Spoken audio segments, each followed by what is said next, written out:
Καλησπέρα. Καλησπέρα. Θέλω πασταφλόρα, έχετε? Πασταφλόρα απέναντι στο φούρνο. Εδώ πασιφλόρα. Τη φλόρα τέλος πάντων, γιατί τα νεύρα μου δεν είναι και πολύ καλά. Η πασιφλόρα θα σας ηρεμήσει. Κοιτάξτε, έχω ξεκινήσει γυμναστήριο, αλλά δεν πάω. Άρα δεν ξεκινήσατε. Νιώθω πολύ πεσμένη και θέλω κάτι να μου δίνει ενέργεια. Αν νιώθετε πεσμένοι, έχουμε πολύ ωραία βότανα. Πράσινο τσάι, ginseng, μάκα. Ωραία, αλλά θέλω κάτι πιο δυνατό. Θέλω ένα χάπι να με ξυπνάει, να μου δίνει ενέργεια, να με αδυνατίζει, να με ηρεμεί έτσι λίγο και να με βοηθάει στη συγκέντρωση, αν γίνεται. Βότανα μεμονωμένα που βοηθούν σε αυτά, ναι, υπάρχουν. Αλλά ένα χάπι να τα κάνει όλα, δύσκολα. Δηλαδή, εγώ πρέπει να πίνω 5 διαφορετικά πράγματα. Ναι, αν θέλετε 5 διαφορετικές δράσεις, για ενέργεια μπορείτε να πάρετε ginseng, για δυνάτισμα πράσινο τσάι ή Λουίζα.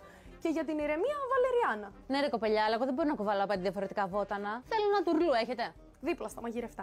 Να, είδατε τώρα, αγχώνομαι. Θέλω την πασταφλόρα. Πασταφλόρα είπαμε, στο φούρνο. Εδώ, πάσιφλόρα. Αυτή τη φλόρα. Θα σας βάλω εγώ αυτά που είπαμε με τις οδηγίες για να μην μπερδεύεστε. Δεν υπάρχει περίπτωση. Θα μπερδεύομαι και θα ξεχνάω τη σειρά.